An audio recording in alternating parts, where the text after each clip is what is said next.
Ready to level up your game? It's time to upgrade with Carly, only on the VA radio. Monday morning, coffee's brewing strong. Got my headphones on, hope nothing goes wrong. News and tips coming through the stream.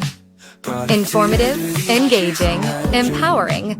This is the VA radio. Keep it light. New trends rising, can't let them pass by. Personality development, that's the key. Unlocking doors to where you wanna be. Turn it up, yeah, elevate the airwaves. Feel the vibe, let it brighten up your days. On the ride, keeping thoughts light and free. It's the VA radio where you wanna be. Turn it up, yeah, elevate the airwaves. Feel the vibe, let it brighten up your days. On the ride, keeping thoughts light and free.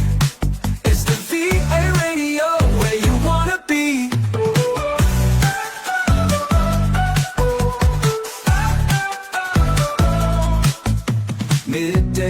Informative, engaging, empowering. This is the VA radio. Keep it light. Views with the pros on the rise, helping you to see through clearer eyes. Inspiration flowing through the wire. Words that lift you, taking you higher. Tune and listen, it's a daily routine. Where the VA radio boosting your scene.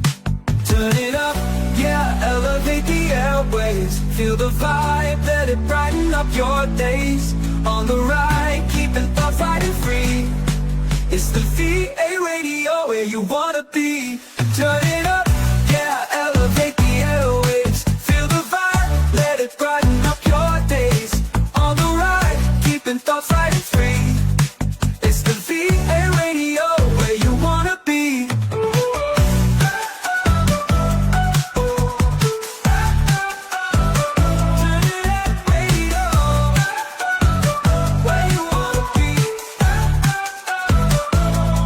Informative, engaging, empowering.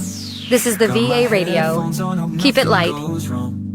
Where the VA radio boosting your scene. It's the VA radio where you wanna be.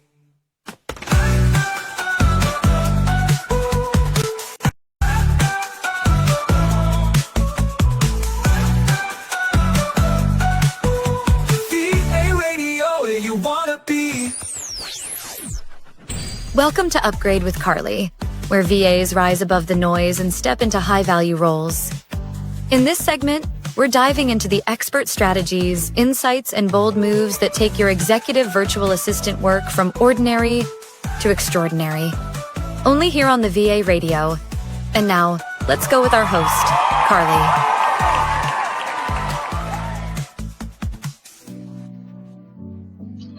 Hello, everyone. Good evening. Again, welcome back to Upgrade with Carly.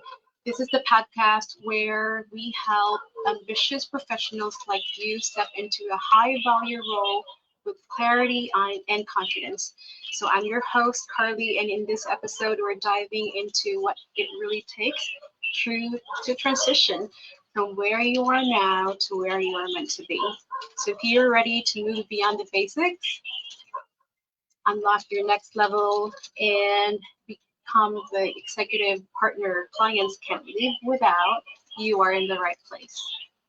Tonight is a very special night for me. We have a very special guest. She is a dedicated work-from-home executive assistant, a proud Filipina, and a multitasking mom from Canada. She's based in Canada, you guys. She is currently, she serves as an executive assistant to the director and head of marketing at the KALM project. And she's working closely with Coach Todd Harris. Please, everyone, welcome Sharifa Aini, or we also know her as Sam Aini VA on her socials. She has a very strong background in administrative support, digital marketing, and team coordination, and she thrives on helping leaders stay organized, efficient, and focused on growth. She's also passionate about remote work, women empowerment, and balancing career with motherhood.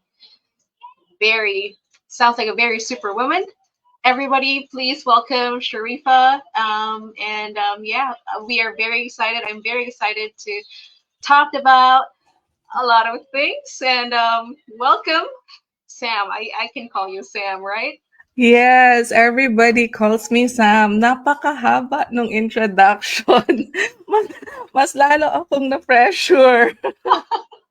Yeah, and thank you so much, Sam, for taking the time. If you can tell everyone what time it is right now in Canada.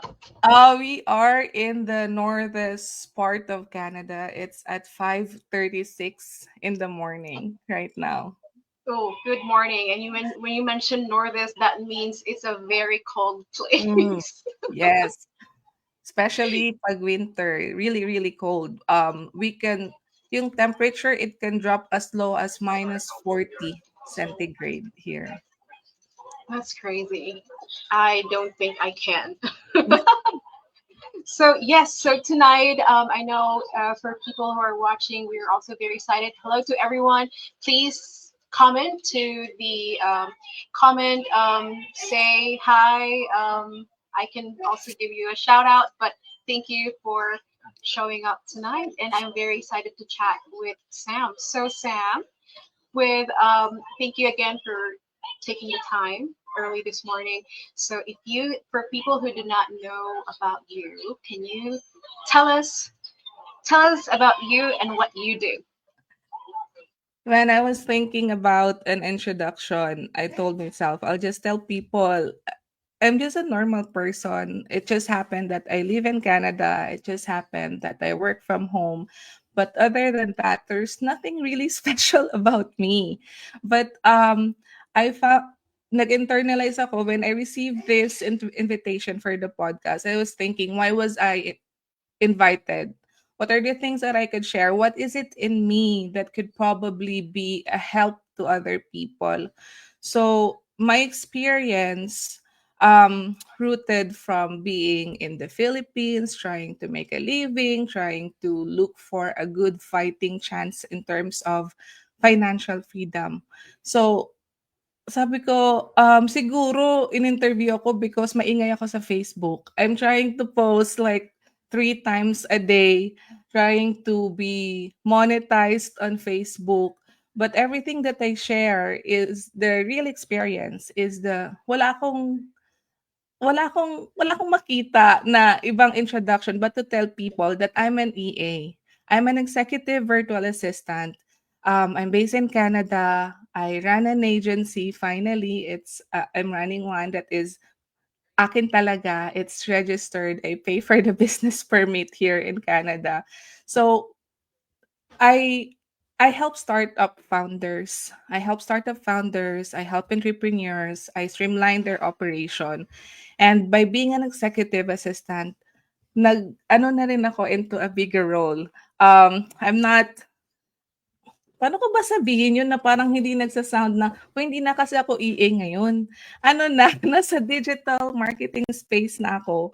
Pero nag-umpisa lahat yun sa pagiging EA. And that's what I mentor back to those who aspired to become an EA. Na there's a better role after that. Yeah, absolutely. Thanks, Sam. So yeah, adding to that, I know that because with EAs, there's really no ceiling. So it means that you can definitely grow in the company. You can be promoted to chief of staff, more of like an executive role. And that's what I want to tell people that there is. So you even started as an EA, and then you even moved up. So how did that transition? Or also maybe when you start, you also mentioned that there's really nothing special about you, which I do think there is. uh, our POV of a person who's following you, I don't know, for several months now. And yes, I do see, and the ones that you're posting are something that's very relatable to me, at least. I relate to what you were saying and what you were sharing and what you're putting out there. But before, can you tell us a little backstory of how it started in the Philippines and when did you come to Canada? And then were you an EVA or were you an EVA in the Philippines? And then did you decide to just, I'm going to continue this career I'm in Canada? And then how did you transition to a way higher role? It's a very good question. So when I was in the Philippines, I'm not an EA right away. I was a BPO team manager. We handle telecommunications account. Sobrang tagal din ng stay ko sa BPO because 'di ba in the Philippines, if you would really want to earn more, our thinking is that BPO is the way. But then the pandemic started. Nobody even realized that it could happen. When the pandemic started in 2020, I was pregnant. I was pregnant with Miguel, and the option to work from the hotel is not offered to me, which is understood. It's very risky. And my husband was in the Philippines. Kurt was there. He was supporting us.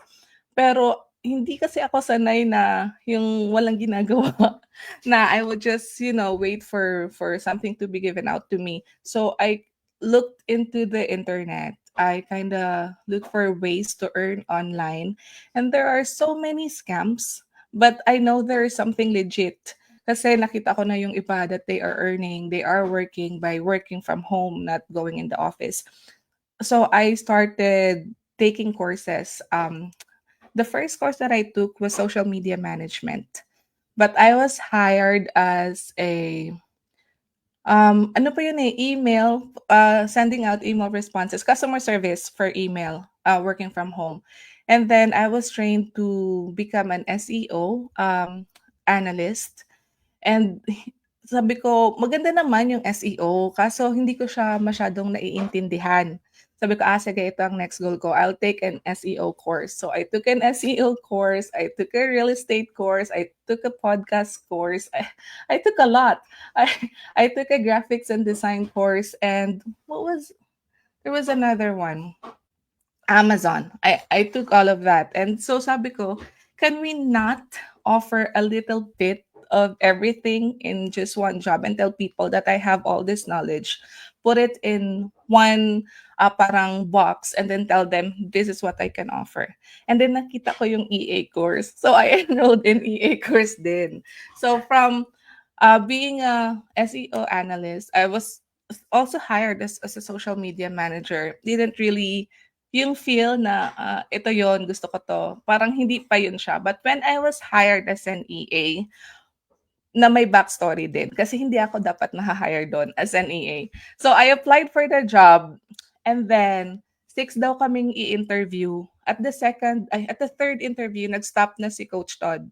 Nag-stop na siya, so hindi niya kami binigyan ng chance. Yung number 4, number 5, number 6, hindi niya kami binigyan ng chance to get interviewed. And I feel like I was defeated. I feel like I was robbed of that opportunity to let him know that, hey, I can do this for you. So what I did I'm is, the one. I'm the one sabi you ko, missed. agency yun eh. Sabi ko, paano kaya to siya ma-reach kasi walang information. Di ba, they don't give out the email address, they don't give out the phone number, wala. They just say that they will just tell you the background of the client and all, and then the name. Sabi ko, hindi pwede. Because I really want this job. So, hinanap ko siya, social media, YouTube, hinanap ko yung website niya. And then I finally found his YouTube page. At that time, it still is the Ninja Warrior. The Parent Ninja. Nagkuha ako ng isang clip doon. I turned it into reel. And then I posted it. So a lot of people watched it. So they watched it. It reached like 2,000 views. And then I sent it to him in Messenger sa Facebook niya. Hi, Coach Todd. I was the person that you robbed an opportunity. But I would like to let you know that these are the things that I can do for you. Look at the reels that I posted. These are yours. But it garnered more views kesa dun sa pinost mo. Ginanon ko siya, tapos sinendan ko siya ng email, hinanap ko siya. And then, nag-respond siya, are you available to talk tonight? It was a Saturday, and meron akong rule that Saturdays and Sundays are no work days. Pero sige, ako naman ang naghabol sa tao na to. Sige, kausapin ko to ng Saturday. Kinausap ko siya ng Saturday, and sinabi niya, wow, You really looked for me? Sabi niya pa, I already hired the person that I need. Parang, parang short story noon is that sinabi niya, because of your grit, because you did not give up, sige, maghanap ako ng position for you. Kahit wala naman siyang available position for me na. So he created that position, yung EA Oh, position. So doon nag-start ang lahat kay Coach Todd. You just need someone who would really believe that you can do it. Kahit na siya yung first na client ko as an EA. Kahit na wala ka pang background. I never had a background of becoming an EA. But because Coach Todd believed that I can, plus he mentored me all the time on the things that I should do better, on the things that I should learn, start talking about the business, start speaking the language of the business. Sa kanya ko natutunan yung first phase talaga of becoming an EA. I was still in the Philippines nung mga time na yon. And syempre, open naman siya into me getting another job. Sabi ko, so coach, I would get myself hired in one of the agencies, big agencies, EA agencies in the Philippines. Na po, okay, sige. E di nag-apply ako, na-train ako, and then I was partnered with a VIP client dun sa agency na yon. Maganda yung training nila. Everyone who comes out of that EA agency in the Philippines would really become a very good EA kasi grabe yung training. However, nung isa-send na na-send na pala yung laptop sa bahay na parang, "This is your partner with the client, this is your laptop, ibabalik ko sa kanila dapat kapag natapos na yung contract." 24 hours lang yung tinagal ng laptop sa bahay because on the same day na dineliver ang laptop, dineliver din yung visa namin for Canada. So it was already approved. Pati yung PR, yung permanent residency namin. Sabi ko, what the F? Sabi ko kasi ito yung job na gusto ko tapos ito rin yung inaantay namin na opportunity. Hinantay namin yun ng matagal kasi nga nagsabay. nag-pandemic. Oo, so nagsabay sila. So decision making time. Eto ba na gustong-gusto mong career or eto na ito yung inantay niyo sa family because finally mapunta na kami sa Canada lahat. So sabi ko, ay sige, both na lang. Gusto ko 'to, gusto ko 'tong career na 'to, gusto ko rin na nasa Canada kami. Eh, di maging EA na lang ako sa Canada. O tinawagan ko ulit yung parang manager who delivered the laptop sa bahay namin. Sabi ko, "Can you have the laptop picked up again?" Tapos kausapin ko na lang yung supervisor ko as to why. So sinabi ko sa supervisor ko and explain ko anong nangyari. Sinabi ko, "We're moving to Canada and ito yung dumating the same day." Parang magkasunod lang sila na rider. Dumating the same day that the laptop was delivered. And they do not get EAs that are not in the Philippines because they are an agency that is rooted and based in the Philippines. So yun.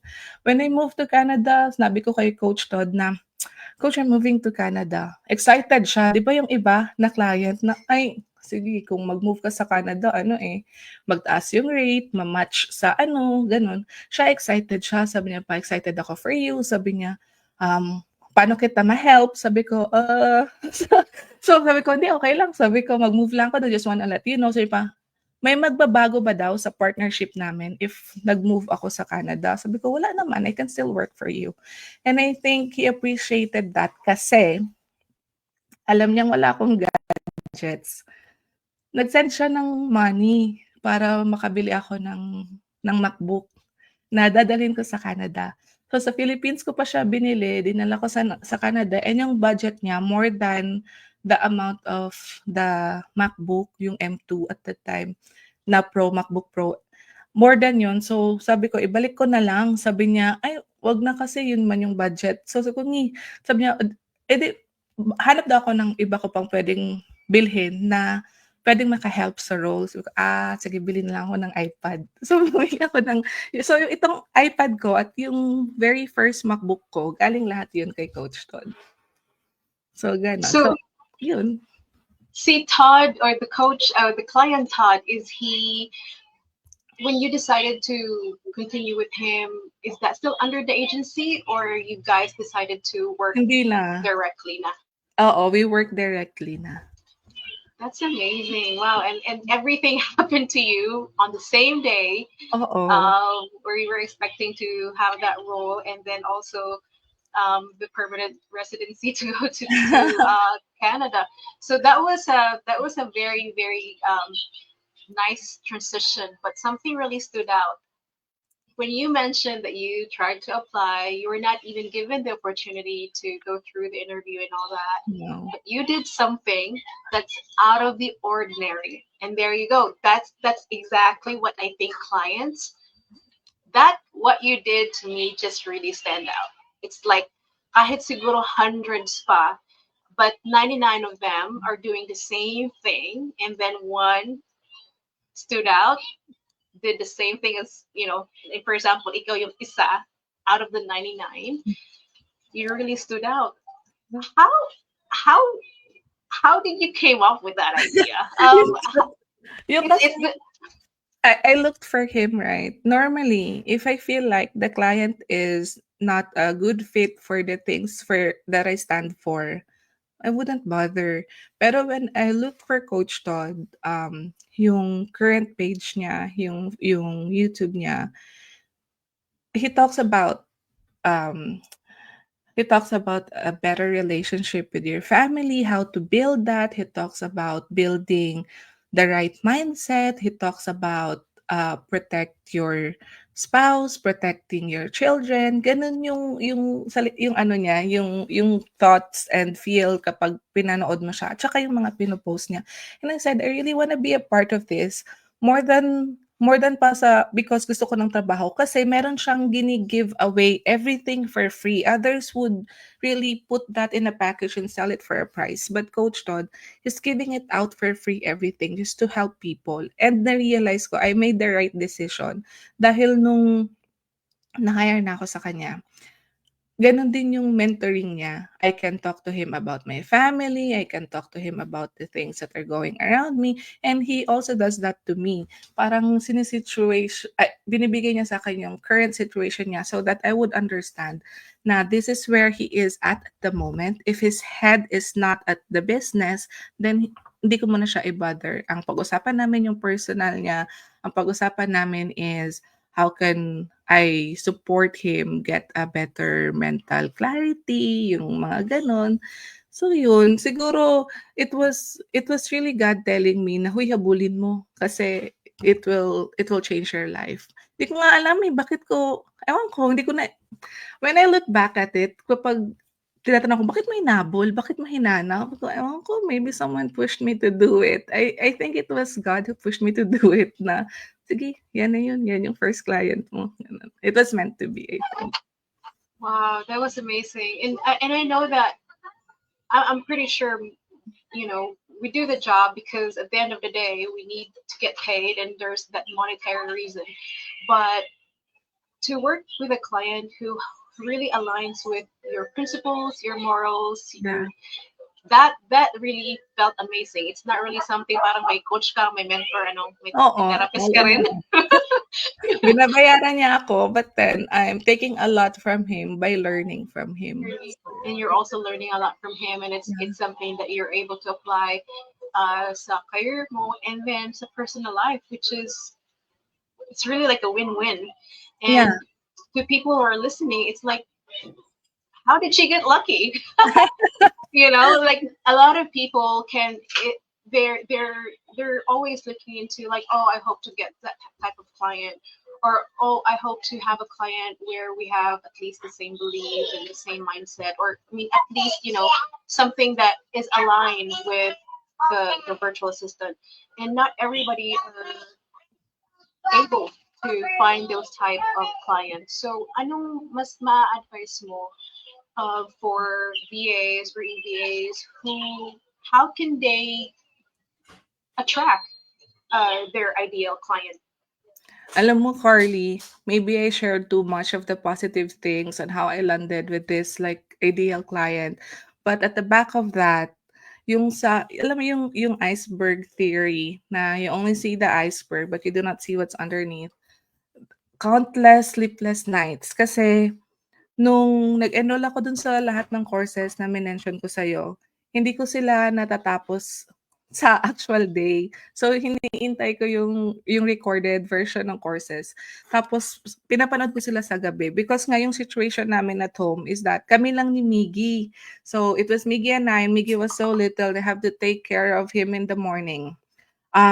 At night, when he's fast asleep, dun ko tinatapos yung training.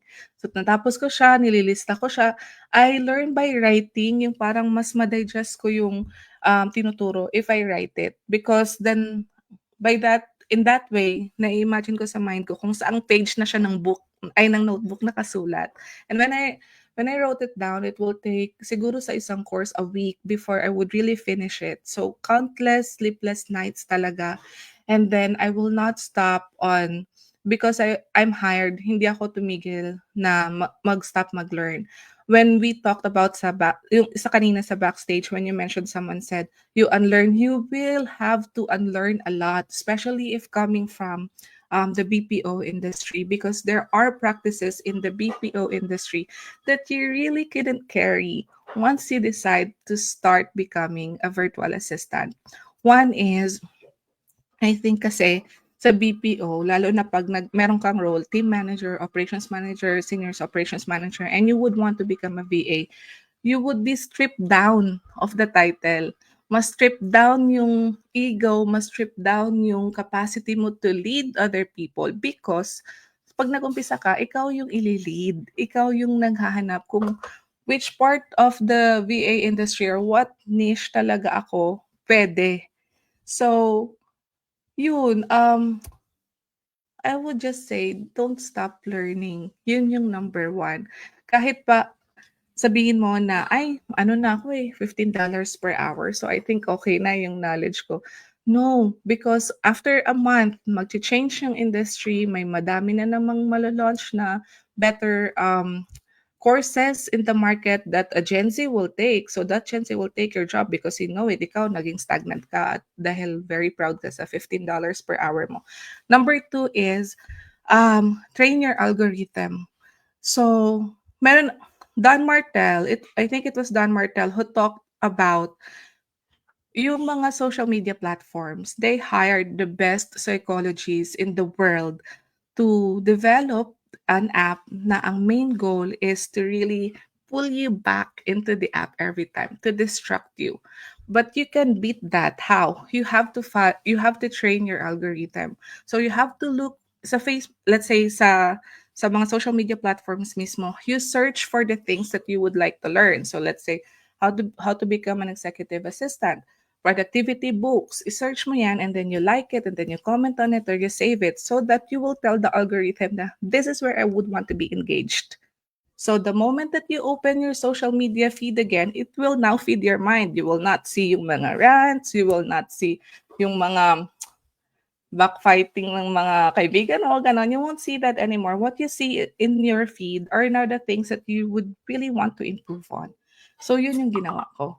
And then I'm I'm not apologetic for this, but I stopped following people who are toxic in social media. I don't want to read about their toxicity because you will fall down on that rabbit hole pag inumpisahan mo yun.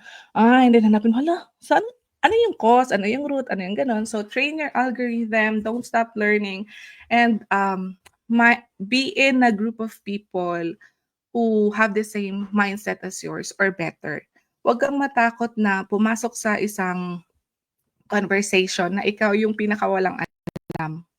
Because if ikaw yung pinakamagaling, then what else would you learn? Ikaw na lang yung magbibigay ng magbibigay ng magbibigay without learning more than what you currently have. So yun, pag may nakita akong mga groups about becoming an EA, groups about project management, yung mga nasalihan kong groups ngayon, they are even from the other parts of the world. But what you share is like the same purpose. You would want to be good in what you do, and they are executive assistant. And I'm happy kasi dun sa group na yon, meron na ding mga EA from the Philippines, and they also share the things that they do, being an executive virtual assistant. Kasi sila doon, in-office EA sila So they talk about being an in-office EA. But I still learned a lot from them. So I think those three things. Thank you, Sam. Yeah, very, very inspiring. And I agree. Like things don't come, they just don't fall on your lap, Yeah. right? Like you have to really, you definitely have to work hard. And I like what you mentioned about train your algorithm, because in the past, when you scroll down and then you end up like mindless scrolling, and then your news feed is feeding Yeah. you negative stuff and things that just literally wasting your time. And I definitely agree. When I started training my algorithm, um, it was bringing me suggestions or pages that is like, like this is what this is what I want to see, and Oo. this is, and then the more I like and I comment, it's like every day, and it's true. I do not see a lot of posts from friends and things like that. So I am I'm a bit 50-50 with social media. I like to post, but at the same time, it's like I don't want to post. But Oo. that's why when I decided to do VA radio, VA radio encouraged me to do so. And it's like, you know what? It's time to really go out there and do this. And at the end of the day, I really enjoy doing and meeting people like you. Which is very inspiring to me, and learning your story. So, um, let's talk about like a little bit of the challenges, right? With the client that you have, and I don't know how many clients you had prior to Todd, but meron ng mga challenges when it comes to, or have you had experience with when you had a challenge with the client itself? Ay, Like, yeah, so can you share a little story about kasi ngayon you have that ideal client, because yes. it's really aligned with your principles and your morals and things like that, and it's helping you in your career and personal life. But before having that, I'm pretty sure that you've met clients that were Oo. not very nice. So can you tell us a little story about that type of client, and what do you do if you encounter one? Um, Before Coach Todd, because I learned a lot, 'di ba yung mga courses na tinake ko, I feel like I'm an expert on those courses already. Ano ako at the time, parang yung ego ko tumaas. And I was an advocate of fake it till you make it. Sabi ko, kaya ko na yan kasi na-learn ko yan eh. And then I was hired kasi siguro sabi nila, magaling daw ako tsumeka sa interview. So I was hired. And then when the actual work happened, parang, sabi ko lahat kailangan kong i-search, lahat kailangan kong panoorin sa YouTube. It wasn't really the client's fault. It was my fault, making him believe that I could do the job. And what it took for me is I work after hours. 'Di ba, sabi ko, gusto ko work-life balance. The reason that I work from home is to give more time to my family. But this is not it. Nagwo-work na ako no'n ng hanggang 11 ng umaga or 12 ng umaga because kailangan kong tapusin yung task for the day, which I really do not understand at all why I'm doing it. Sabi ko, should I resign? Is this a challenge that na kailangan ko lang talagang ipasa? Lord, give me sign, sabi ko. Allah, give me sign kasi gusto ko yung bayaran yung malaki. $6 per hour is already huge at that time for me. Sabi ko, gusto ko to, gusto kong magstay. However, I don't give value back to the client. Nafe-feel ko yung niya, yung frustration niya dahil sa kasalanan ko naman. So, from that experience, syempre nag-resign ako doon, kinausap ko siya. Sabi ko, I'm sorry. Sabi ko, I don't think that I can do this. When I spoke to you during the interview, you were very clear. He was very clear of the things that you need, and I said that I can do it.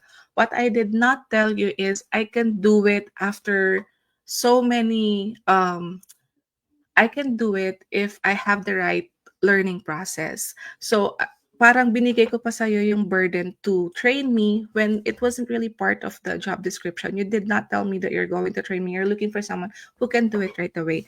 So yun, sinabi ko sa kanya, what I would do is I would finish lahat ng tasks sa to-do list. But isa-stop na namin yung contract. I was very honest. He appreciated it. But he said, you have next time daw, pag naghanap ako ng role, dapat yung alam kong kaya kong gawin because clients like him, they are already bombarded with a lot of things and they wanna, doon ko na-learn yung they wanna put the monkey off their back.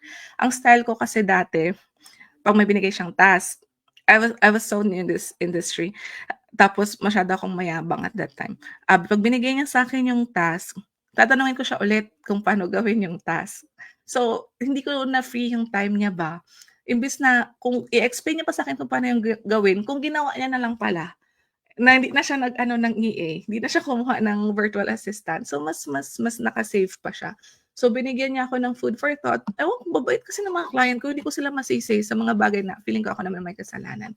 Tapos, sabi niya pa, ito ang gawin mo next time. You have to really niche down. Sabi niya, find a VA job that really speaks to you. Sabi niya ganun. Tapos, so yun, tinapos ko lahat ng mga kailangan niya for the week and week after that.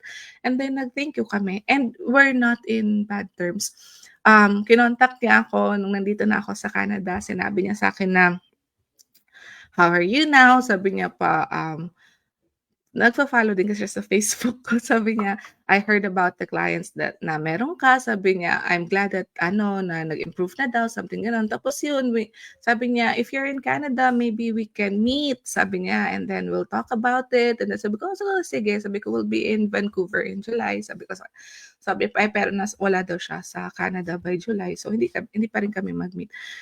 I guess, please don't fake it to make it. Don't do that. I learned that from experience. It will take a lot from you than what you will earn, and you will really have a bad reputation, especially if you're coming from if you got that client from Upwork and hindi sila as understanding as yung mga client na naa-attract ko. You'll get 1 star, 2 star, and mahirap nang habulin yon. Mahirap maging top rated sa Upwork. Another client, yung sabi ko, sige, mag-work from home na ako. Yung pinaka-first is yung magko-call ka for parang flower industry, the one who gives out flowers. Grabe maka-demand ng time. Hindi ka pwedeng hindi maka-hit ng metrics, hindi ka pwedeng lumabas, dapat ka palang mag-overtime kapag hindi mo na-hit yung metrics. Kaso pag mababa naman yung queue, kahit na G kang magtrabaho for the 9, sabihin nilang wag kang magtrabaho. Walang notice. Sabihin lang na wag kang mag-login kasi mababa ang queue, gano'n. So, kaya ayoko na ng ganitong work. Never sa calls again. Sabi ko kasi kung ganito lang man din yung client na walang heads up, walang ano. Basta there are also lots of things na feeling ko, it's because of my decision making that it happened. Not about the other person. Because they gave me a little bit of learnings nung na-meet ko sila. Thank you for sharing that. Yeah, I agree with you with the previous conversations that I had with the previous guests as well. Always never bring up you take it till you make it. Maybe in the beginning that will work, but it's not sustainable. Malalaman talaga ni client, and they'll find out. And like you said, if you got the client from Upwork, then it's easy for them to like rate you low. And then you mentioned it's very hard to get that reputation back, and especially if you have like you have your own personal brand now, you don't want to take that, or you don't really want to you don't really want to if people Google you and then try to find your reviews or whatever. I don't know if the review on Upwork will show up, but I'm not familiar with Upwork. I know I was part of Odesk when it was Odesk before, but with the Upwork, I know I was not really into I wasn't really in Upwork, but I tried. I think na ano yata ako na ang tawag doon yung na-ban. Kasi yung sa during that time, I know that it has something to do with, and I forgot the term, I know like points or something, but during that time when it connects, yeah, and then during that time, I think parang yung send ka lang na send ng proposal or something like that, and I got banned. And I tried to email the support and then ask if I can get my account back, but that didn't work. So that's why parang okay, Upwork is not for me. I'm gonna go somewhere else. But yeah, so and it's good. What I took from that is humility. na despite of you're so much into personal growth, you're so much into learning things. At one point, you became, as what you mentioned, you got arrogant with what you know and the things that you think you know, and hinila ka pababa ulit, and Oo, it's like, wait a minute, go back to earth. correct. Parang And kinalabit ka, "Hoy!" Parang gano'n. "Balik, yes, yabang ka, ha." Gano'n. yeah. So going back, so I think when I asked earlier about negative experiences with clients, what you brought up is it's actually more on you. Yeah. So what that tells me is talagang importante if we learn, we know the skills, but also at the same time we have the humility na um, I'm here to parang I feel like sa EA world kasi you always have to prove something. I don't know if it's just that's just me, but I feel like I have to prove something to myself as well then. Yung parang, you know what, like even I had an experience with my previous client before. And he reached out and asked if I'm available to do some work for him. So na-pick up ko din yung na-share mo kanina na okay kayo nung client na yun. Oo, okey And ka. he reached out. So it's very important to not burn bridges Yes. kasi babalik sila eh. Is this client, are you working with this client or do No, you? I don't have the bandwidth. Nung inoffer niya yung job, I really told him na, "Right now, I don't have the bandwidth." So, parang nag-refer ako ng other person who I think can do the job yung kailangan niya.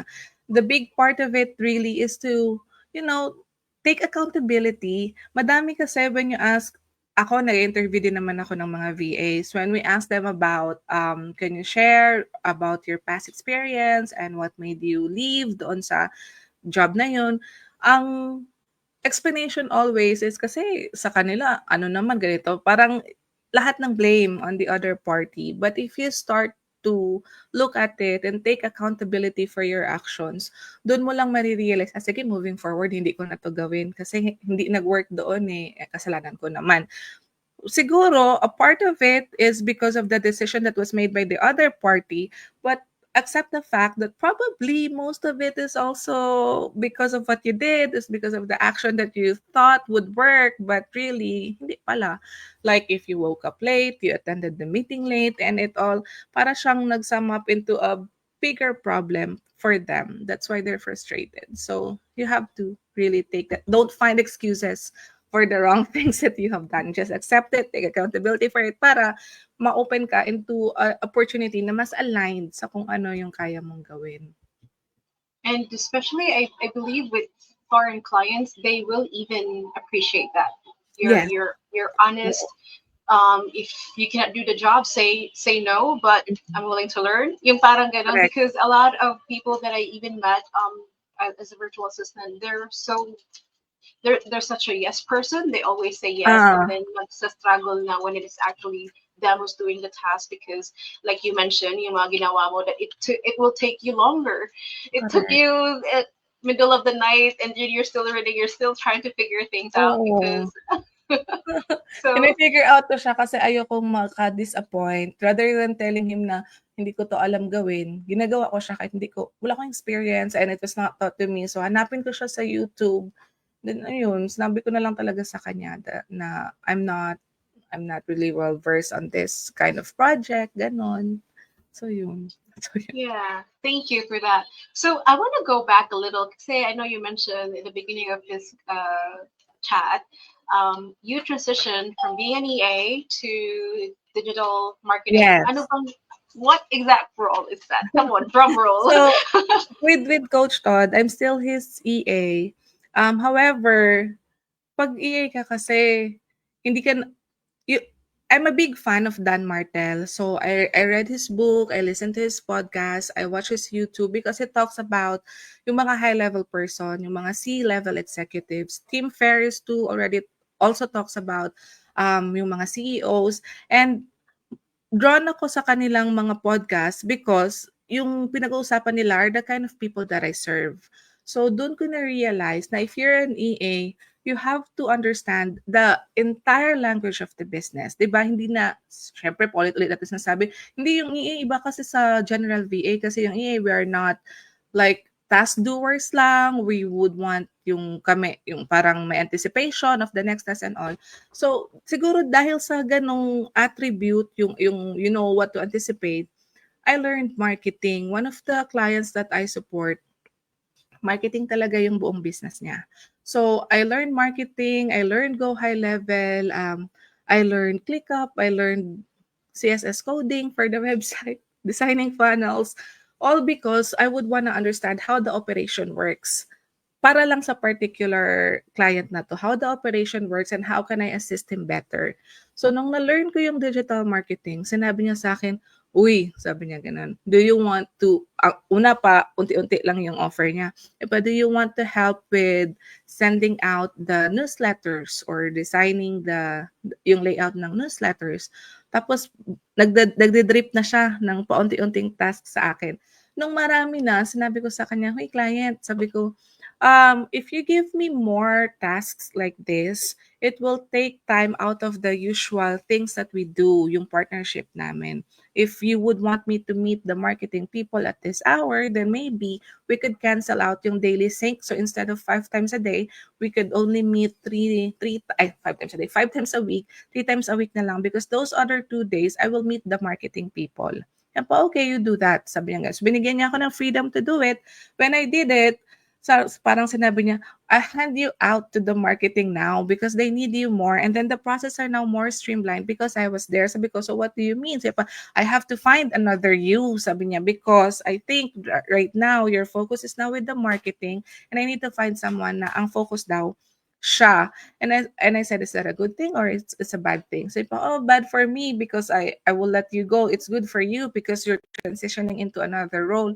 Sabi ko, so what will I do with the marketing? You'll be the head of it. Sabi niya ganun. So you'll be the head of it. You task their projects. Sabi pa, you do whatever you want to do because nung hindi niya naman daw ako sinabihan na gumawa ng process dun sa marketing, ginawa ko naman daw. So he just would want me to continue that and then help the marketing department. So doon nag-umpisa yung sabi ko, iba na to. Another phase of learning. So kailangan kong ma-learn yung Go High Level in depth.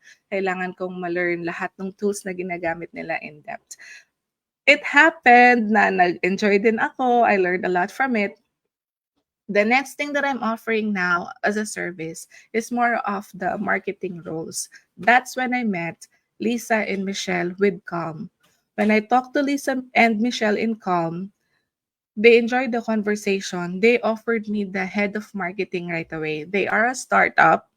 And then after like siguro 3 talks that I had with them, on the 4th talk, they sent me an email and said that they are excited to onboard me as head of marketing. Head of marketing, I only applied for like the EA role dito plus a little bit of the marketing, but they gave me the role. And I said, so I transitioned from EA to the marketing role. Well, my next question is, congrats by the way, but Thank you. what's more fun? Ano yung mas gusto mo? Ano yung mas align sa gusto mong gawin? Because I think it's a totally different role, right? You're managing a team, so it's a marketing, but I'm pretty sure that is more of like a high level than a role, and it will require a lot from you. So how did that? Ano yung difference, and ano yung mas gusto mo? It's really hard to decide what I like best because I like being an EA so much. When I started becoming an EA, sabi ni Dan Martel, yung pinaka-first ko na na-learn sa kanya, do not create a to-do list first. So when you're starting a new role, create a not to-do list. Things that you will not do so you will succeed. So example of the not to-do list, sabi niya, yung vices, don't drink, don't smoke, don't vape, remove all that. Don't wake up late, don't have snooze in your alarm and all. So, maliban doon, ilagay mo na yung mga other, like, nuances ng life na you don't want to do. You don't want to do calendar anymore. You don't want to do inbox anymore. You don't want. And then I found myself writing it down, calendar, inbox. Eh, yun yung ginagawa ng EA, di ba? We manage the calendar, we manage the inbox. Sabi ko, la, ayoko na ng calendar and inbox. So, which means that I'm ready for really the marketing role. Siguro na outgrow ko lang. Hindi ko naman sabihin na mas gusto ko yung marketing. I really love becoming an EA. It's just that it's a different phase na ng life and you have to outgrow something to grow, ganon, and or to have a better opportunity. So na-outgrow ko na siguro yung pagiging EA. That's why I transition na doon sa bigger role doon sa marketing. And because of that, I also hired my own EA. So I look for someone who could really help me, not another me, because one me is enough and I don't like the me so much. So I need someone who is yung parang mag-ano sa yung ginagawa ng ibang C-level executives. Naghanap ako ng someone na maka-complement doon sa how I work, how I don't work, sa mga days na 'di ba, kahit adult ka, mag-throw ka man ng tantrums, "Ay, ayoko mag-meeting ngayon. Ay, ayoko mag-ano ngayon." So you would wanna find someone na, who And would back help you you with up. that, who would help you. Yeah, gano'n. So nakita ko naman and I'm happy. That's good. So now that, so from an EA, now having your own EA and also being a head of marketing for your clients, you also, you're a proud owner. You mentioned that this is also a registered business in Canada, which is the Somi's Desk. So can you tell Yes. us about that? What is it about? And yeah, so I know it's a community that you have. So tell us more about it. So, when I moved in Canada, mas naging ewan ko, in the Philippines, 'di ba, we are drawn to people that are not in the Philippines. That they are Filipinos, but you're looking at them, they seem like very successful working na nasa labas ng bansa. Nung nag-move ako sa Canada, biglang tumaas yung followers ko sa Facebook. Tapos mas madaming nag-DM na, will you have a training? Will you teach us? Paano po maging VA? Yung mga ganon. And sabi ko, hala. So, gusto ko streamline lahat ng process, eh. Sabi ko, sige, gawa na lang ako ng agency.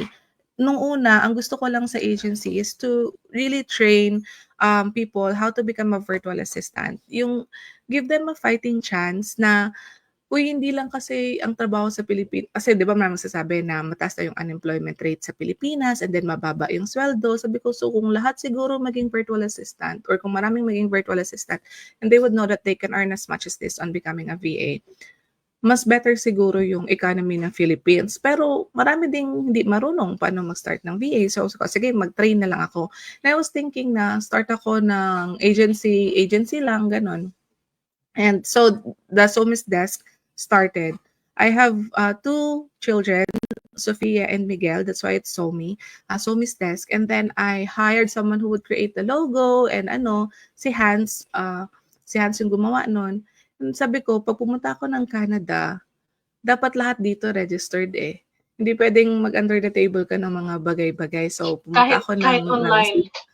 Mm-hmm. Oo, dapat meron kang license to become a freelancer, to work from home, may occupational permit because malalaman nila na syempre pumapasok yung pera sa bank account mo, then you have to pay taxes for it because otherwise sila yung magko-compute para sa'yo and then may kasalanan ka pa kasi nag-evade ka pa ng tax. So no, I would like everything to be legal. So pumunta ako dun sa business office, sa city, and then I asked them, this is the kind of work that I do and this is what I would wanna establish. Sabi ko, okay, so this is your business permit, this is your home occupational permit, you have to pay for this yearly, you have to pay for this, ganon, and register your business, blah, blah, blah. So I did all that para iwas mga mga bagay-bagay na ayaw natin. So I did all that. I registered Somis Desk. I launched it in Facebook. And then we had like series of free trainings yung kami ni na Camille. Yun. So it's still ongoing. Hindi pa lang kami nakahanap ng time to do the free training again kasi umuwi ako ng Pilipinas.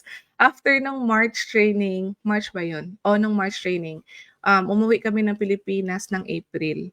And then bumalik kami ng May. And then wala kaming makita na mutual time ni Camille to do the training again. Dahil busy person din si Cams. Ganun. So, are can is it a community? Do you have a community? And if people wants to join, saan sila pwede Yes. maka-join? So, my page yung Somis Desk VA Philippines. It's a page for Somis Desk, and then there's a Facebook group. Yung first that I created is the VA group of the Philippines. I don't think I sent the link, but you can join that. And I also sent the link for Somis Desk VA University. We promise we'll be more consistent on posting on those community. But really, si Camille at ako, nag-align kami doon sa goal na we really have to give this out for free. More than doon sa, wala kahit 3 hours pa kami na training, we don't ask payment for it. But ang gusto lang namin, parang, di ba, when you earn a lot, you want to give a part of your earnings to those who need it. Kami ni Camille, when you learn a lot, you would want to spread out those learnings para maraming maka-gain from it. Ganon. So yeah, join that. And then Camille and I will be posting on those social media groups and then on social media page. And then you can also PM me. I reply naman. Ngayon, naglagay na ako sa calendar ko ng parang block time, reply to all messages. Kasi nakita ko parang bombarded na ako. May spam pa, meron pa sa message request. So, sinabi ko dun sa assistant ko na maglagay na tayo ng blocker sa calendar na reply to all messages. Para hindi nila isipin na hindi tayo namamansin. Meaning, meaning marami talagang na dapat talagang focus ka to send those responses. Absolutely, tama yun. So Sam, marami akong natutunan tonight, and it's really good to hear about your story. As I mentioned, by the way, I'm part of your community. I'm part of the Facebook group as well. Thank you. So, for people who are listening and who are interested, like let's say for example, if someone is listening right now and this person is at a point of their VA career where they feel like there's still more, or they feel like they needed to earn more and also find a better client. Anong maa-advise mo sa mga ganitong VA who are in this situation? They want to look for clients, but they're having a hard time doing so. And also, how are they able to really, like, saan sila magsisimula? Like, where can they start? I would say, first, take care of yourself. Do the not to do list. Do not engage in any vices. Do not drink, do not smoke, do not vape. Huwag kang magsugal. That's the number one thing that you have to let out of your system, because number one, it will take too much of your mental health, it will take too much of your time, and it will take too much of your finances. So don't do that. That's the number one thing. Number two is don't stop learning. Don't think that you know everything, that you're untouchable, indispensable, because that's not true. Do not trick your mind into just having that idea na you're nasa top ka na. No, keep on learning. And number three, find your people. Kasi with the right people in your circle, mas magkakaroon ka ng clarity on what you really want and how to attract it. Social media is not your enemy. You really just have to look for things that would benefit you. Yun lang siguro, because doon ako rooted Doon ako rooted sa things na you have to do for yourself to attract the right client. I did not do anything special to attract Todd, to attract Lisa and Michelle, and to really have that kind of client. They were given to me because I think God knows na I'm prepared. Ang pinaka sinasabi ko sa lahat is, God will not give you something that you can't handle. So parang two-edged sword yan. If you pray so much for a client but God thinks na hindi ka ready kasi hindi ka man nag-prepare for it, He will not give that to you. But pag nakita niya that you work hard for it, these are the values, they would give someone who is aligned to that. So, yung sabi ko nga, pray for the wrong doors to be closed forever. So, kahit na $35 per hour pa yung ano na yan, yung offer ng client na yan, if that's not the right client for you, pray na it remained closed for you. So, those opportunities that won't be good for you, pray that it will remain closed. Wow, that's a lot. That was a very, very inspiring one. Thank you, Sam. For everyone, again, we shared Somi's Best Facebook group on the comment section. Please follow Sam on her social media. You'll definitely enjoy her content and then relatable yung mga content. So that's something that I also really enjoy. Thank you again. And Thank you, Carly. for everyone who's listening, please subscribe or like or follow the VA Radio. We have different episodes and segments per week. So and whenever we go live, you guys get notified. So thank you again, Sam. Thank you, Carly. Thank you, the VA Radio. Thank you, Ray. It's really wonderful talking to you early. Ganito We ka early in appreciate the you. morning. It sets the Yes. tone for the day. So happy. And I hope this is not the last time to chat with you. And we're looking forward to seeing more of you and Cam, your partners, mga next challenges. Thank you so much. Good night, everyone. Bye-bye. Bye-bye. Thank you, Sam. Thank you. That's a wrap on today's upgrade. Remember, high value starts with high intention. Keep sharpening your edge and standing out where it counts. Catch us next time on Upgrade with Carly, only on the VA Radio, where we keep it light and keep you moving up. Got my headphones on, hope nothing goes wrong. We're the VA Radio, boosting your scene. It's the VA Radio where you wanna be.